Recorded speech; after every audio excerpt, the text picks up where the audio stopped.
Good morning, everyone. I'm delighted to welcome everyone to the inaugural Data Science, Rising Stars in Data Science workshop. I'm Julia Lane, and I'm the Executive Director of the Center for Data and Computing here at the University of Chicago. And we are thrilled to be able to host this exciting workshop, which really started out of a desire to have a platform for some of the most exceptional researchers in data science who we think will be, defining this field in years to come. So I hope we have a very exciting agenda today, including really exciting talks from these exceptional researchers, some really great panels as well. And we'll go through that in a minute. I just want to very briefly mention that the Center for Data and Computing is a relatively new research center here at the University of Chicago. And this workshop just, very nicely aligns with the mission of our center, which is to launch innovative data science research and also help train the next generation of researchers. So with that, I want to just give you a very quick preview about the day's events. We have kicking it off, we are starting with a very exciting fireside chat with one of our professors here in computer science, Rebecca Willett. From there, we will also have two other public events that will be available. So for any of you who are watching the live stream, we will have another event at 11:15 today. This will be a panel on the future of data science that will include several distinguished faculty members and researchers here at the university. We'll also have an event this afternoon that starts at 1:15. That will be a panel on interdisciplinary data science research. That's going to be very interesting, and we're really talking about what are some of these emerging research trends and topic areas that we think are going to be very important in the coming years. So with that, I would like to introduce Dean Angela Olento, who is the Physical Sciences Dean, as well as the Albert A. Mitchelson Distinguished Service Professor in the Department of Astronomy and Astrophysics, the Enrico Fermi Institute, and the college, who will be giving opening remarks. Okay, now you can hear me. Thank you so much, Julia. So it's a pleasure to be here with you guys today, and welcome to the Rising Stars workshop, like Julia said, and congratulations to many of you for being a Rising Star. And also welcome to the University of Chicago. We hope to have this meeting in 3 dimensions soon, but in the meantime, it's great to have you in 2 dimensions, and we're looking forward to meeting in 3 dimensions as soon as possible. I'm, as Julia said, the Dean of the Physical Sciences Division, where the Center for Data and Computing resides, together with departments such as Astronomy and Astrophysics. I've seen one of you there already. Chemistry, Computer Science, which there will be a bigger contingency in this workshop. Geophysical Sciences, Mathematics, Physics, and Statistics. Again, a large presence from statistics and data science. But all the fields that are part of the PSD have been transformed by computing and data science. There's not a single scientific endeavor that does not have data related to it, and the more the merrier. And how to handle such huge volumes, and also how smart to be about data. In addition, we at the university really value the interdisciplinary aspect of data science. And so it's not just for the PSD, but also the basic sciences in general, including biological sciences, humanities, and social sciences. And the professional schools are highly engaged with the data science initiative.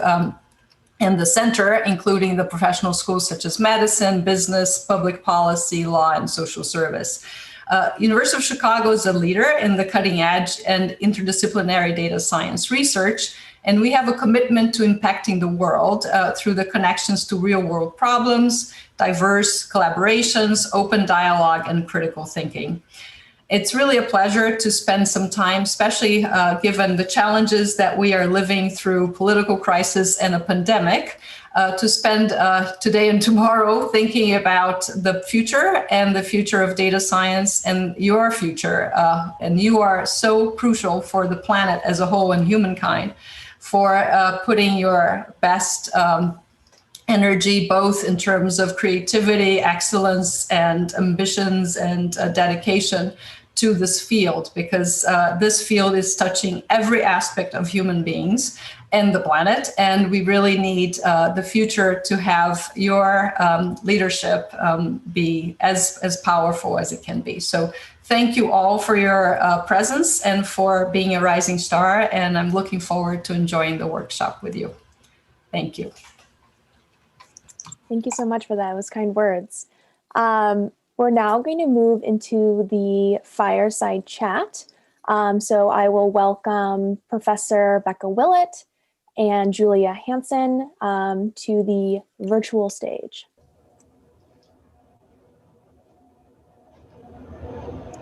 Thanks, Julia. Yeah, it's a real pleasure to be here. Thank you for the invitation.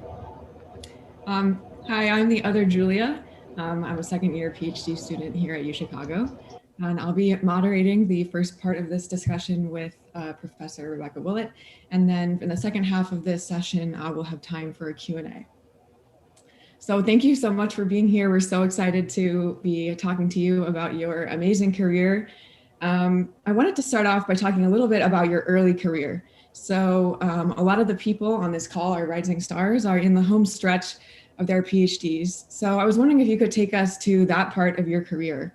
What research questions were interesting you and motivating you at that time? And kind of how were you thinking about pursuing a position as a faculty member? So yeah, I'm curious to hear about that early stage. Yeah, I actually was studying sparsity a lot back in those days. So it was around 2005. And so it was before I think some of these machine learning ideas had gotten quite as much traction, but there was still a lot of questions about how sparse models of signals or images or other kinds of information could be used to help us reduce how much data we needed to collect, or to give us robustness to noise, or even help us compress data. And these were some ideas that I was really excited about.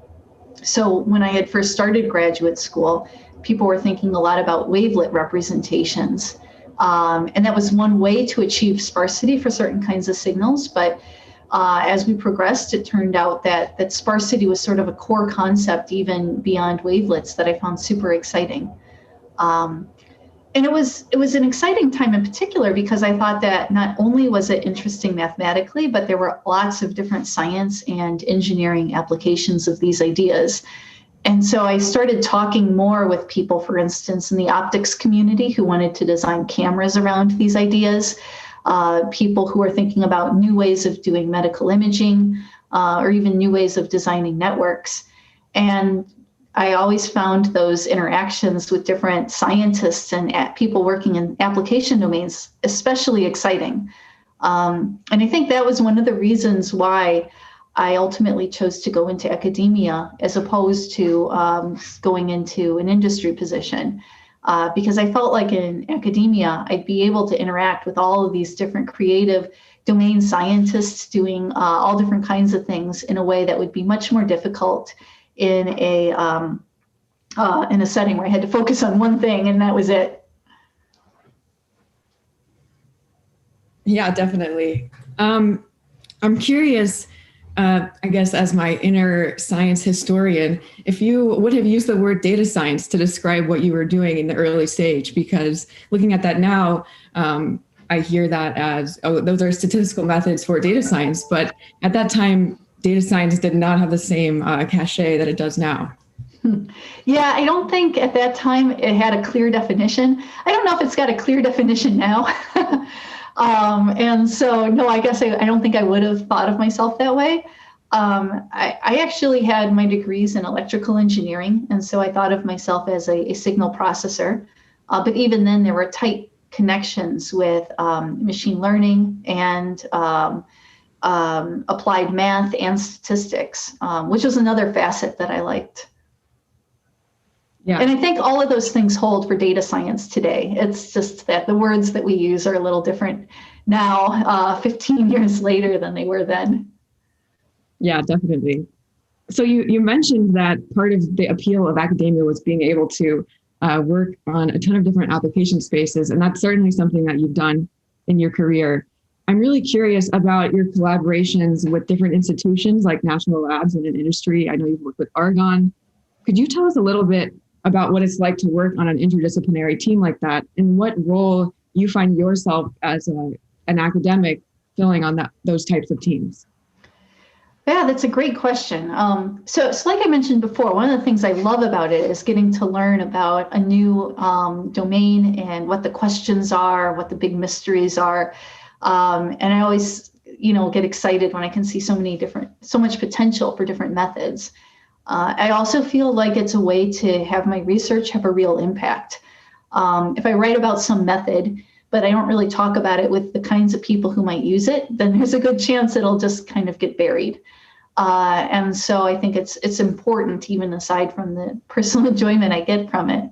But it is challenging. I think that it takes a long time just to even learn the vocabulary of a different domain and to understand what those challenges are. And I think people who do that on a superficial level often aren't able to make the same kind of impact. So it requires a significant investment in time in order to do it well and to do it right.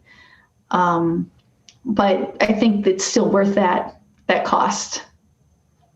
I mean, one of the methods that I developed a few years ago when I was at UW-Madison was trying to take LIDAR data that atmospheric scientists were using to measure clouds and pollution and aerosols. And, when we first started it, I thought it sounded trivial. It sounded exactly like the kind of Poisson inverse problem that I built my career on. And so I thought, okay, this will just be a nice, one and done application of my tools to a new data set. And then, of course, there were all kinds of complicating factors that I hadn't expected. I had to learn a lot about what was in this data and how the data was collected and sensed. But then ultimately, I think it's this method that we developed is going to end up on a future NASA satellite, which is going to be really, really cool. And so, yeah, it was an example of something that was way harder and more involved than I expected, and also extremely fulfilling. Yeah, that is really great to hear about. I'm curious, so as part of that project, you talked about the challenges of learning the domain space. And I'm wondering if you have any advice to the Rising Stars here about how they can do that in their own research, since that's such an important part of being able to expand the usage of your own methodologies that you create as a data scientist. Yeah, I think talking with other people with the expertise that you lack and just doing a lot of reading are the two biggest things I can recommend. I don't know, it doesn't sound very insightful because I think that's what anybody would tell you. But I do think that that's what's necessary. But I mean, I think one thing that I've learned over the years is that most scientists just are really excited about the science and are happy to talk with you and don't mind you picking their brains and trying to learn from them. And so coming in with just a humble attitude and lots of questions and curiosity is rarely a bad thing and is rarely rebuffed. And so just trying to engage with people who are working in something that you think is interesting and where you'd like to contribute with, if possible, is almost always a good idea. I think it only becomes, problematic to build those relationships if you start to come in thinking, I'm going to be able to solve all of your problems with my minimal knowledge, despite your decades of experience. That attitude doesn't get very far very often. I'm wondering if, going back to kind of this discussion about academia versus industry. The recording has stopped. This meeting is being recorded. I'm so sorry. I saw a question pop up on the chat and I tried to hit the chat and I did that. I'm sorry. Oh, that's okay. I think, yes, so if you do have questions as you're thinking about them, there's a couple different ways to get them to us. One is in the Zoom chat, and if you're watching live from YouTube, there's a chat window there, but we'll get to that in a few minutes. So I think something that's on a lot of the minds of the people on this call is kind of comparing industry and academia approaches to data science. And you've talked about your role as an individual on teams in that division, but I'm wondering how you see that division in academia as a whole. So what is academia's role in driving innovation in data science as opposed to industry? Yeah, that's a great question. I feel like I've got a lot more information on one side of it than the other, having not worked, especially in some of the big tech giants myself. I mean, I do see a lot of exciting research coming out of industry and academia. And I often see industry labs with especially computational resources and people power resources that we don't always have in smaller academic labs. And so, you know, I think I definitely understand the appeal of being able to conduct cutting edge research with those kinds of resources. But I think often in academia, we ask questions that are lower priority for some of our industry partners. Some of the questions dealing with things like, you know, ethics and fairness, or even using data science in the context of something like criminal justice. These are things that we don't see many of the tech giants spending quite as much time on.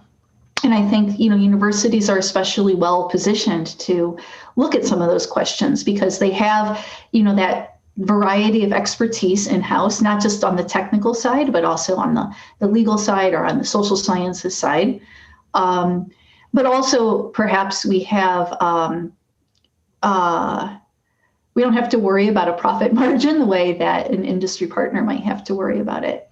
And so we've got a certain amount of freedom that I think can be difficult to achieve in certain industrial settings.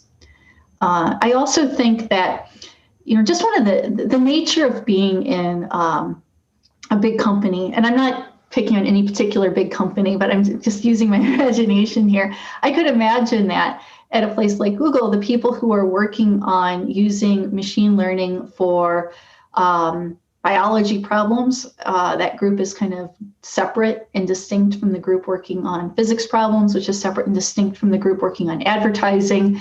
And things end up getting a little bit siloed just because it's a large organization and you have to organize things somehow.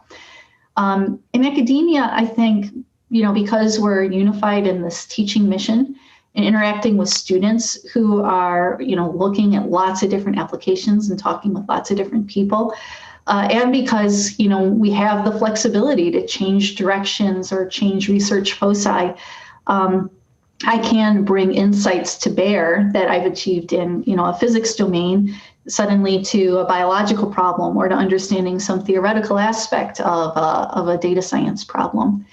And so I think my guess is that in academia, sometimes it might be a little easier to build some of these bridges across different domains than it might be in a somewhat more siloed environment that you might encounter in a really large industrial setting. But that's speculative. I'm not really trying to denigrate any of our industrial partners. I just know that on the academic side of things, I really enjoy getting to hear from all different kinds of people on all different kinds of problems.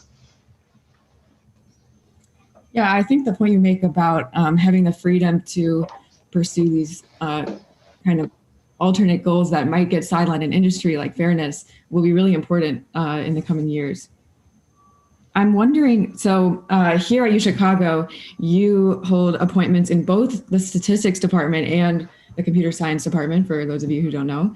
And I'm curious what that double appointment is like, and if that relates at all to your sense of freedom for interdisciplinary collaboration, or how you juggle those two roles. Right, so I have these two roles as a full tenured professor. And I think that's really important to emphasize to all of you who are entering the job market. So I think for me, this makes a lot of sense because not only do I just sort of publish in both domains and work with people in both areas, but also I'm working with different people here at the university to build up a more general data science program that isn't 100% computer science and 100% statistics.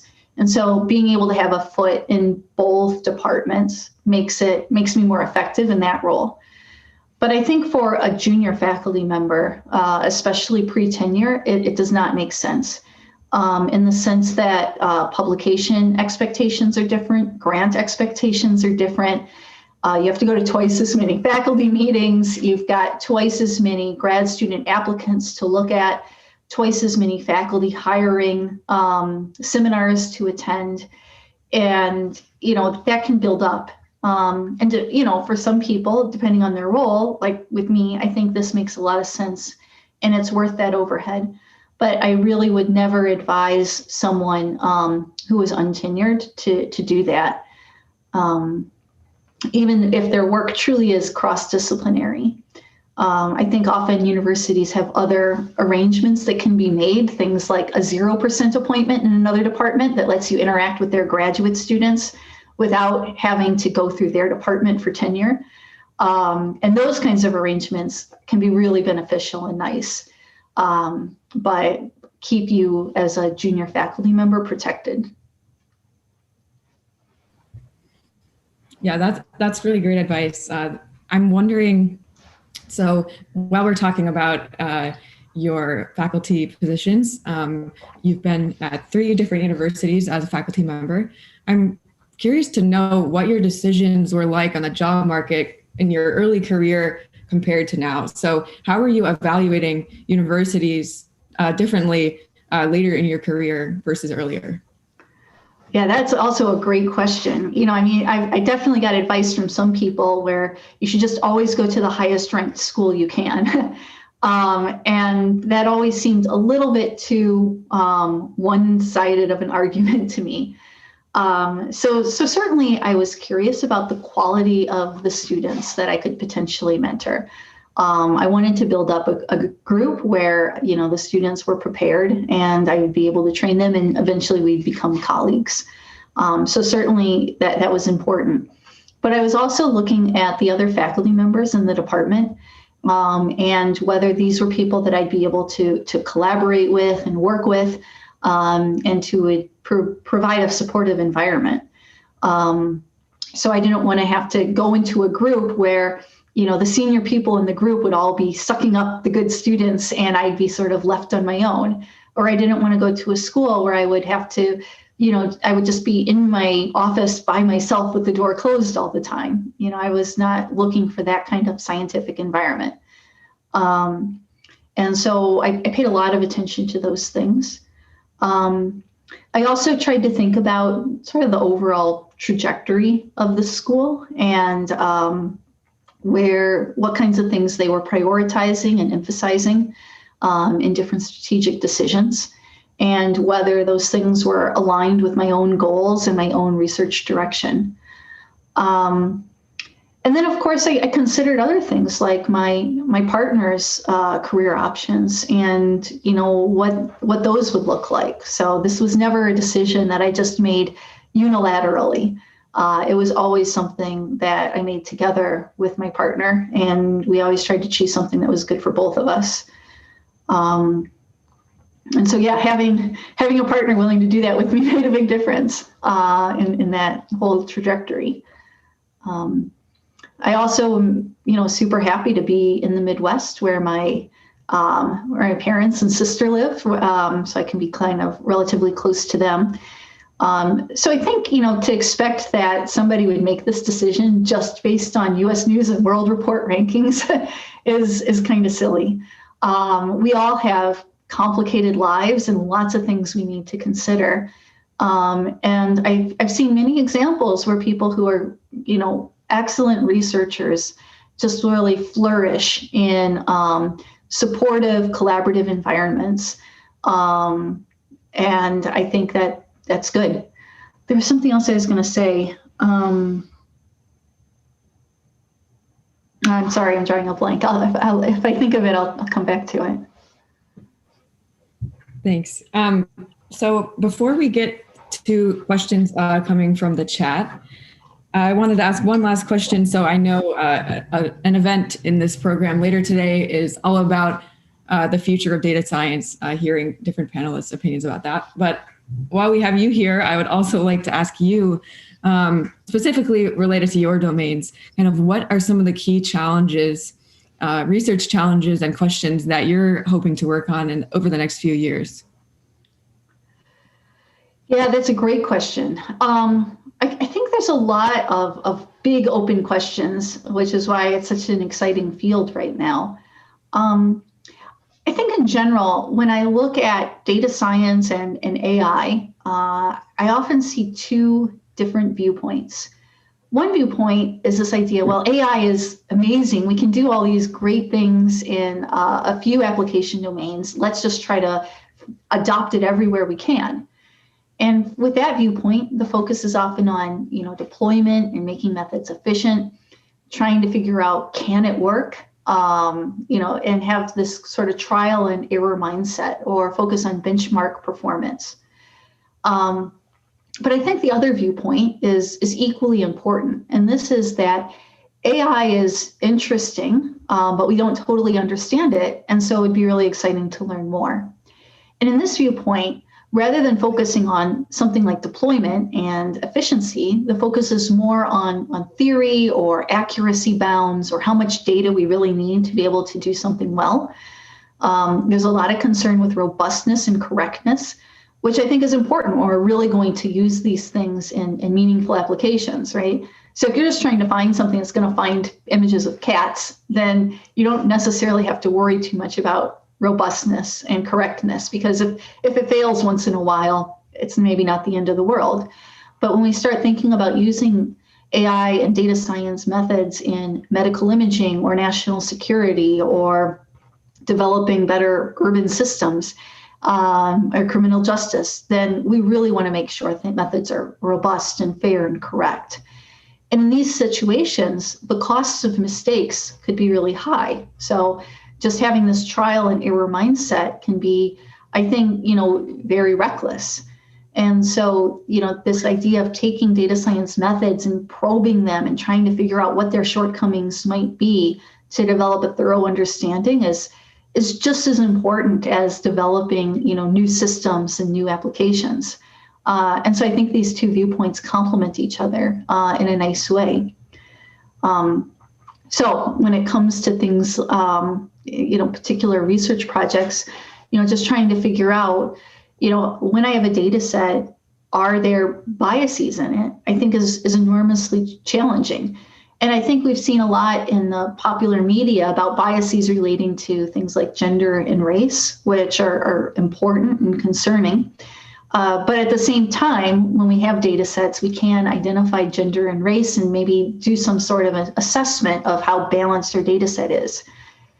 Instead, if we're trying to look at, say, medical data, and we want to know whether we're balanced in terms of different manifestations of disease, or different ways in which X-ray images were collected, or other kinds of diversity in our data set, I think we have pretty limited set of tools for assessing whether we've got enough data with enough diversity in order to make sure that we're not going to be biasing learned methods in a way that will lead to, false diagnoses in patients or other kinds of bad outcomes. So I think understanding that is really important.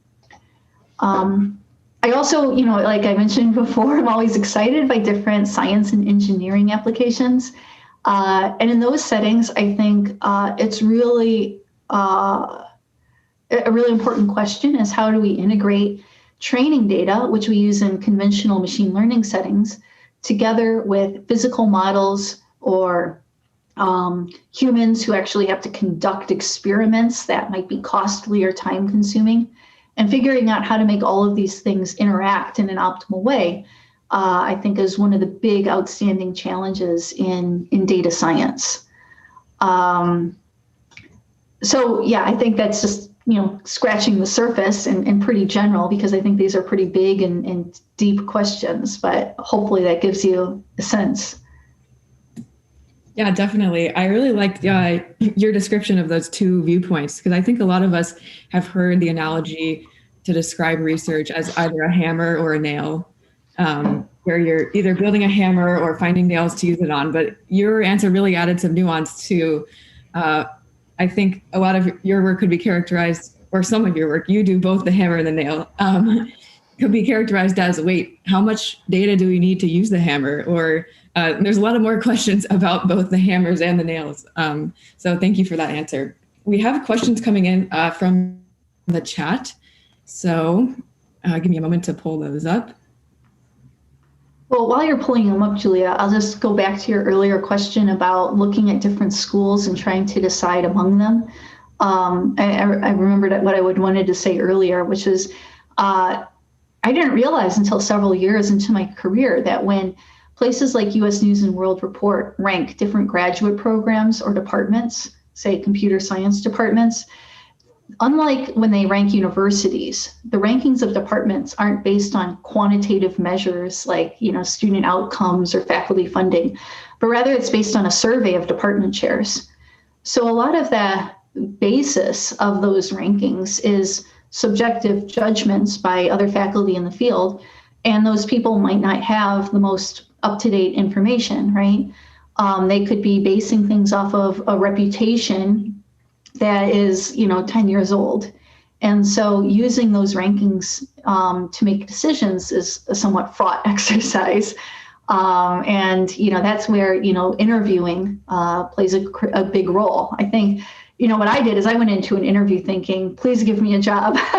But of course, you also want to, ask critical questions and try to evaluate for yourself how strong a department is, because, you're going to have as much, if not a more detailed view than whatever department chairs were filling out this survey to develop the rankings in a magazine. That's great insight. Thank you for that.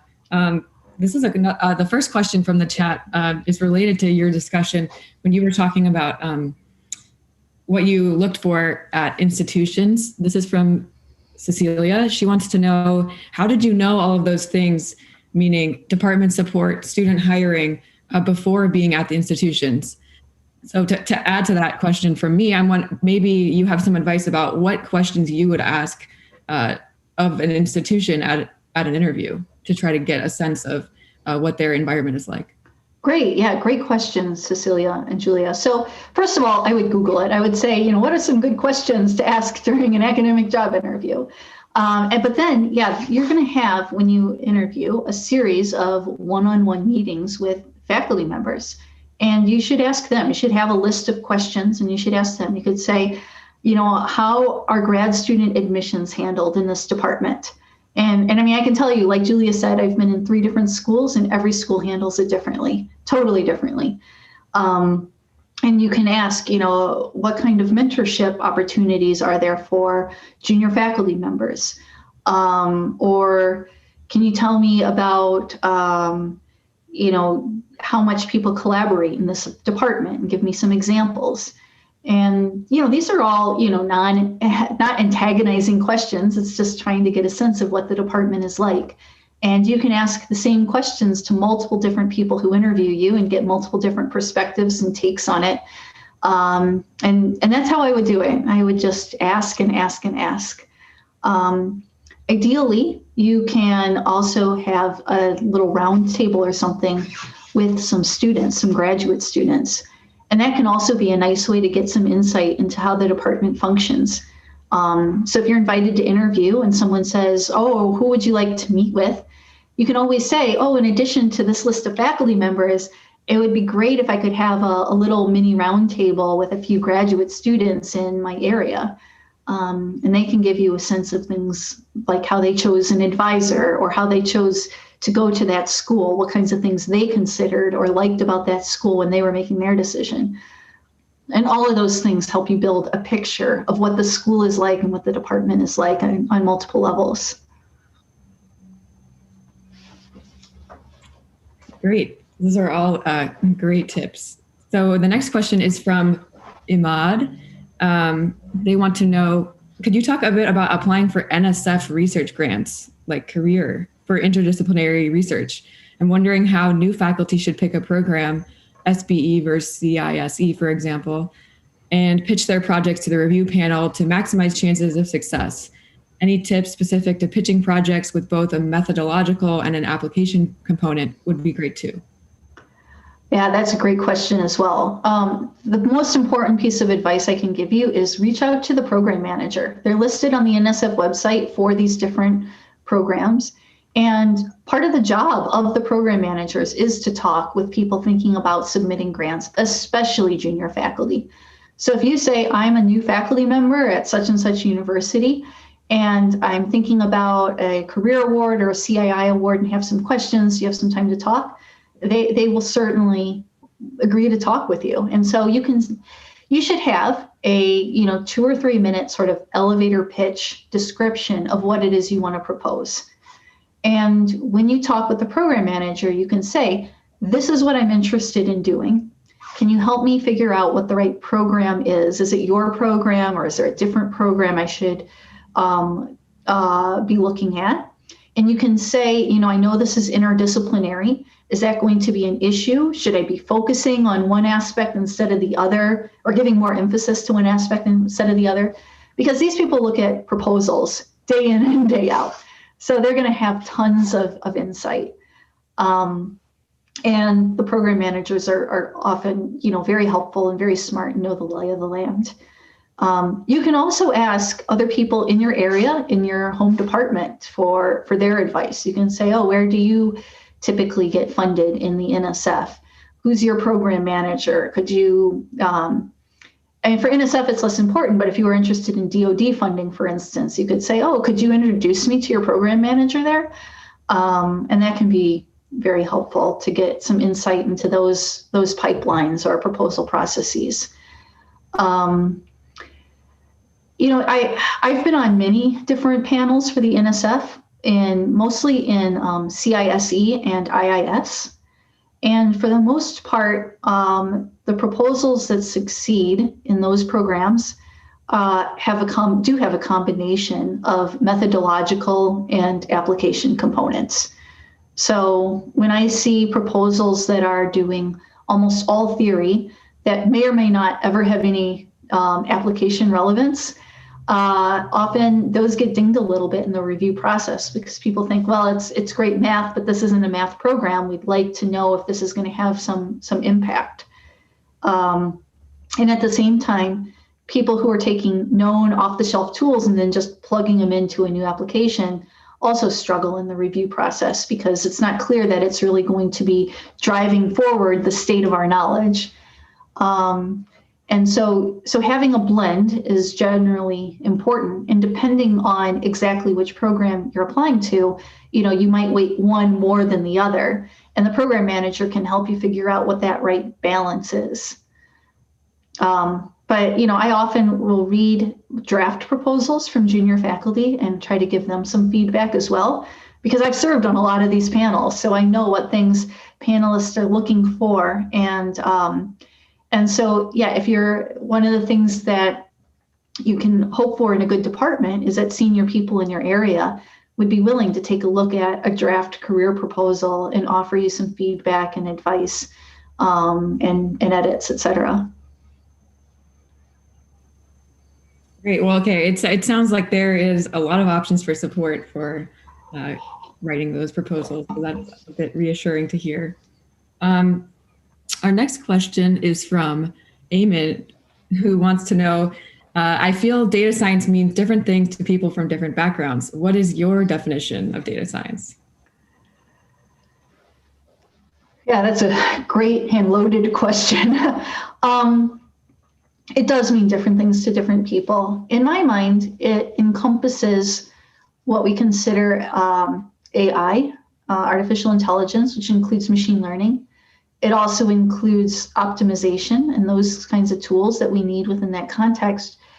But it also includes things like how the data is stored. So the effects of encryption or compression, or how to make methods efficient when they are stored in large databases that might be distributed, or when we have to do the computation in a distributed way because, for instance, not all data can fit in memory. And so trying to integrate, these, core machine learning tools with practical aspects of distributed computing, distributed storage, compression, and encryption, I think all of those together start to form data science.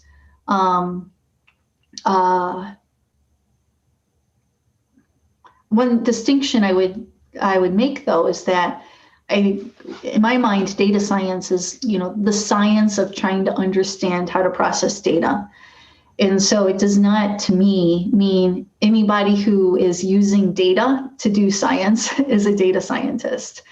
Otherwise, it just becomes, pretty much any scientist, right? And so I really think of data science as trying to push the boundaries of those methods and tools. Thank you. I think that is an interesting point about the kind of expansion of the definition of data science, especially in the past few years. Our next question is from Demetrios. You mentioned how, as a statistics and data science researcher, you approach people from other fields and contributed to other fields. Do you have suggestions for people from other fields, like physics, who apply machine learning and data science to their research, but want to contribute more to foundational machine learning and data science? In other words, can you go from the nail to the hammer? Yeah, great question. I mean, certainly I don't want to be a gatekeeper here. I think that people from many different backgrounds have the ability to contribute to data science and foundations and methodology. That said, if you want to, but you don't feel like you're really ideally positioned to do it for whatever reason, one great thing to do would be to approach somebody who is somehow working more in foundational machine learning and data science and say, hey, these are some of the things that I've been working on. And I was wondering if we could talk about, new methodologies or tools or things that we might develop and try to break in that way. Try to work with people who are sort of in that foundations community to identify some good foundational questions that perhaps leverage your own expertise and existing contributions. And read.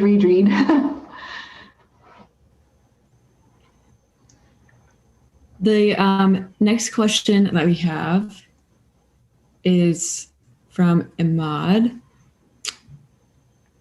I think at this time, there are not too many interdisciplinary publication venues apart from super selective venues like science and nature. So researchers often narrow the scope of their work to fit whatever venues are valued by their tenure homes. Do you foresee more new, more accessible interdisciplinary publication venues coming up in the near future? For example, they suggest nature, machine intelligence. Yeah, that is a good question.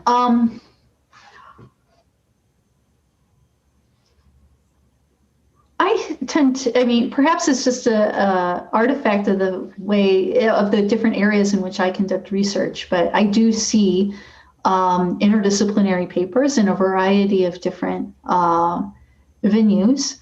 One example is SIAM on mathematics of data science. So it's a little bit more math oriented, but it really is intended to kind of let people dive in deep to an application and study sort of the mathematics of data science challenges that might arise in that application. So there's some papers that have a much stronger application focus and others that are much more focused on foundations. So that's just one example that immediately comes to mind, but there certainly are, especially journals that have this feature besides Science and Nature and PNAS. Conferences might be a little bit more siloed, like Ahmad is suggesting. And then I think there's also a question that's constantly circulating in academic circles about open access journals versus journals that are perhaps, for-profit, and what's the role of for-profit journals especially in a field like data science, where we've got a long and established tradition of making things as open and accessible as possible. So I've seen a lot of mixed opinions about something like nature machine intelligence, which is trying to take us from this model where people publish things on archive or have freely available publications on in JMLR or other venues, and taking that to a for-profit model. And I think there are some serious limitations associated with a for-profit publishing model that as a community we should be cautious about.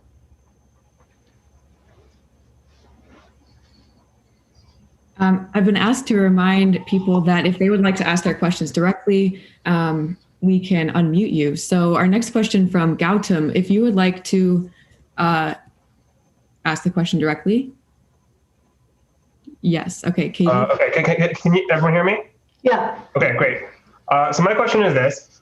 How should grad students decide between first applying for a postdoc and then applying to the faculty market from the postdoc, or applying directly to the faculty market as a PhD student? And how does a student know when they're ready to go on the faculty market? Well, hopefully your advisor can give you some good advice in that sense. What I see many people do is they'll apply to both and then just see what comes out and make the best decision they can given their options at the end. You know, I went straight to a faculty position without doing a postdoc, in part because, you know, it just seemed like the right decision together with my partner at the time.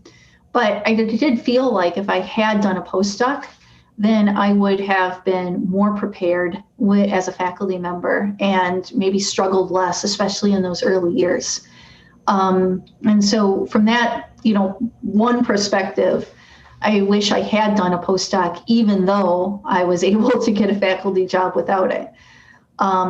There are some schools where, you know, if you were to get an offer right out of graduate school and then say, you know, I think I'd really like to do a postdoc, could I defer for a year?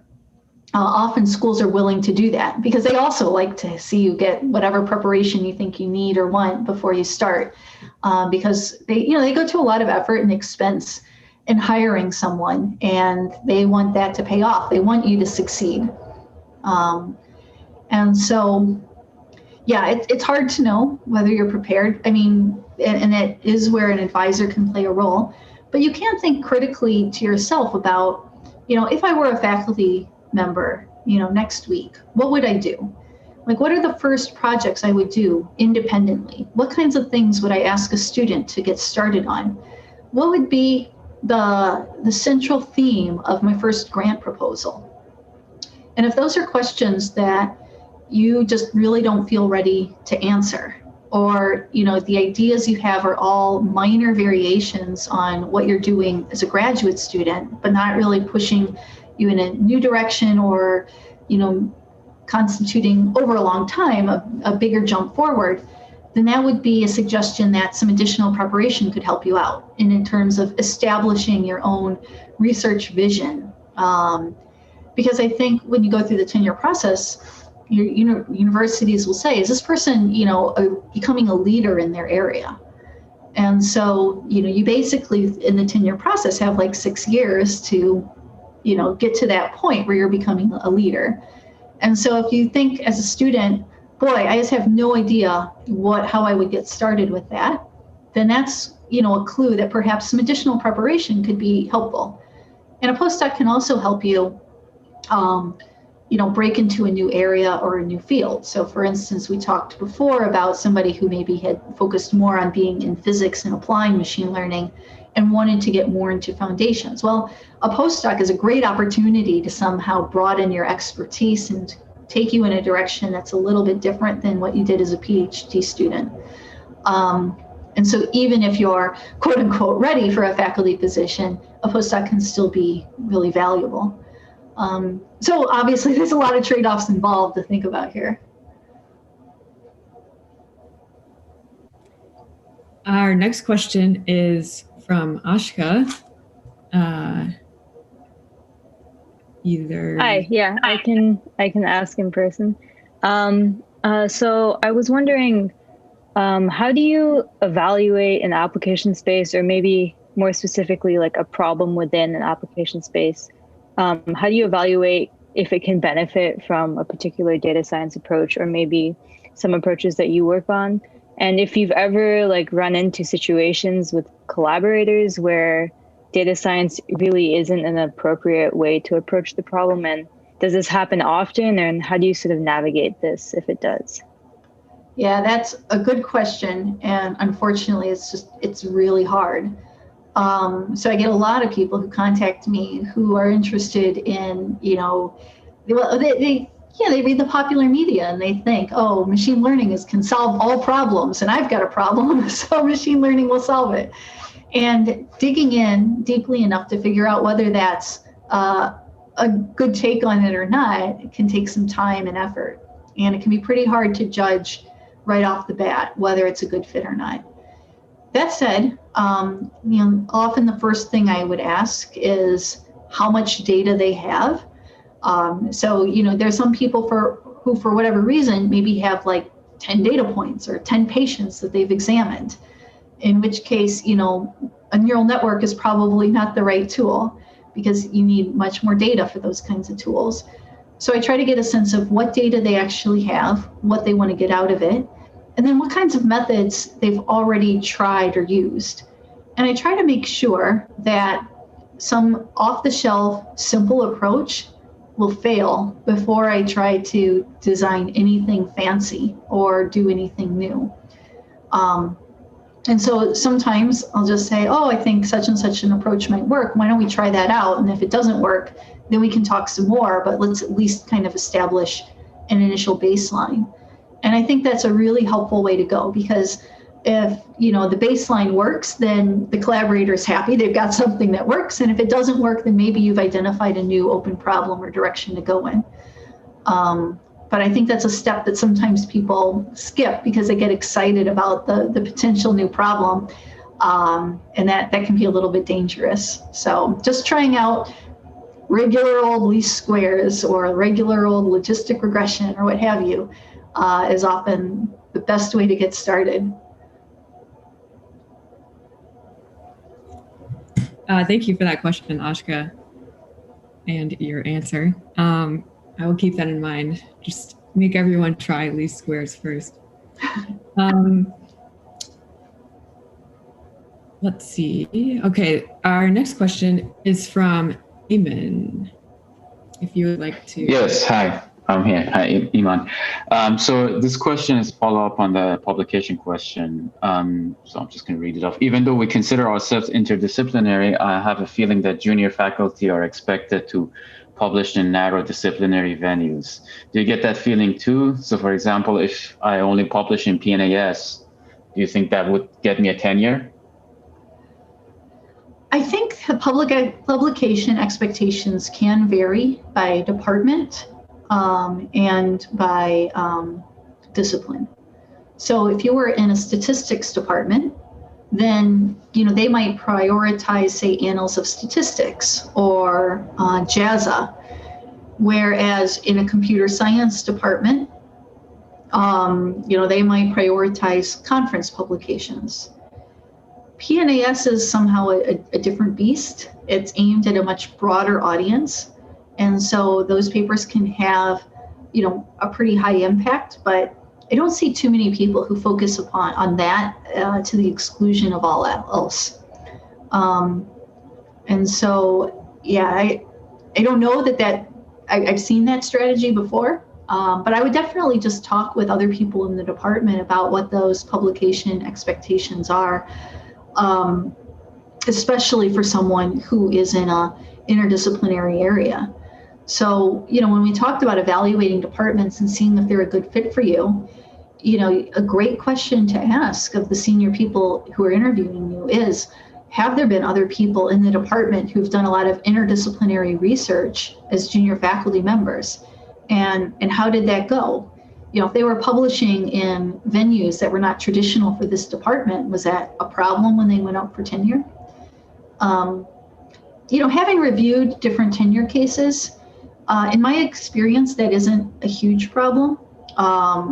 Instead, I think what makes a big difference are letters from leaders in your field, the letters that they'll solicit as part of the tenure process.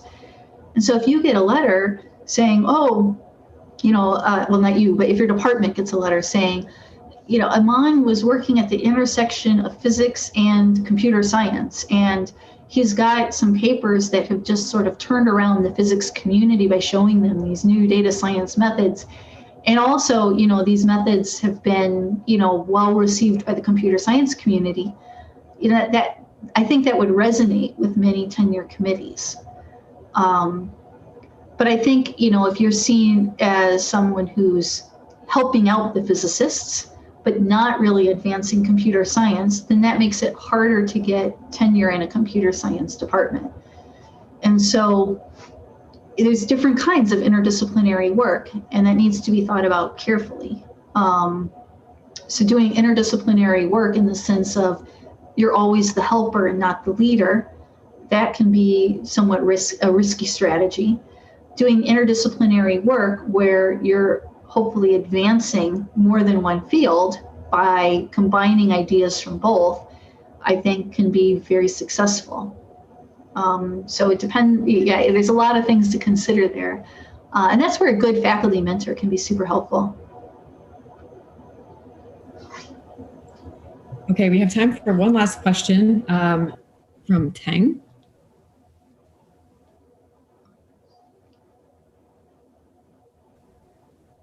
Oh, wait, I'm not sure we can hear you. Can you hear me now? Sorry. Yeah. Hi. Yeah. So you have talked about how to make decisions with, for example, what projects you can work with students. So my question is about how to working with students. Like, how do you decide what projects you will work with what student? And do you have some general suggestions for junior faculty members about how to work with students? Yeah, that's a great question. I think each faculty member has got their own strategies here. So, and different ways of working with their groups. And it does depend, whether you've got a more experimental group or whether you've got a more, theory-oriented group as well. Some people, have these huge robotics labs where people are building things and soldering things. And, it's a huge group where people are working together in teams. And other people might have, one or two students who are trying to prove some really deep theorems, and that affects things as well. But I think, at least more in general, I try to spend some time getting to know my students and what they like, whether they're more interested in the more theoretical and methodological aspects, whether their strengths lie in the mathematics, or whether they're stronger on the experimental side and their strengths lie in coding and developing experiments. And I try to choose projects that play to their strengths. Now, at the beginning, I don't often know what their strengths are, and what they think they like or what they want to do might not be where they have the most strengths. And that's sort of a learning process for all of us. And so often I'll try to take a first-year student and come up with a relatively small, narrow in scope project that's just going to give us a sense of how we work together, help me learn more about where their strengths lie. And, it is not too open-ended, right? I don't want to give somebody something that's so open-ended that they can't really function because there's so many directions that they could take. Instead, I try to keep things small and manageable, give them an opportunity to really succeed, but also to be a little bit creative, and then try to gradually expand and grow from there in a way that's aligned with their strengths. I see. Thank you so much. Well, thank you so much for all of the insight you've given us to different stages of your career and to your perspectives about data science. I know I've learned a lot. So I will now turn it over to Julia Lane to close out this session. Well, first, let me say thank you so much. Julie, you did a great job. All the questions were super interesting and fun, and I really appreciate all the participation from all of you. Thank you. Thank you. Yeah, thank you both. That was a fascinating hour. I can't believe it. It just kind of sped by very quickly. So we really appreciate you both taking the time. And I'm sure we could have spent so much longer asking more questions. But at this point, we're going to take a 15-minute break for everyone who's in the Zoom meeting. And we'll reconvene at 11:15 for the panel on the future of data science. That's also an opportunity to ask some really great questions. So kind of, start thinking about what you'd like to ask those folks. And for everyone on the live stream, we will again start at 11:15 on the next public panel that will be available. So thanks, everyone. Talk to you in a few minutes.